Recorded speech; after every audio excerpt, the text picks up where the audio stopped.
What's the difference between look or look at, watch and see? Well, first thing in the morning when you wake up, you open your eyes and you see whatever is in the room. The action is not deliberate, it's often accidental. You just see what is there when you open your eyes. You do it without thinking, it just happens.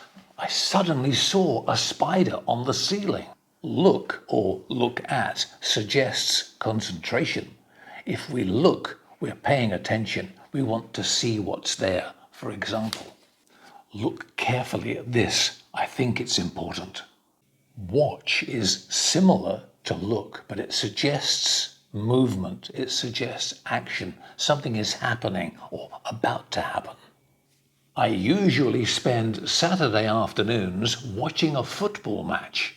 But remember, although we say something like, "Did you watch the news on TV last night?"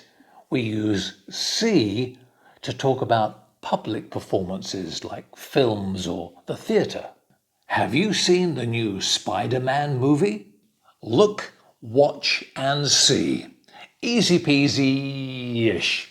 Thanks for watching this. I'll see you next time. Bye for now.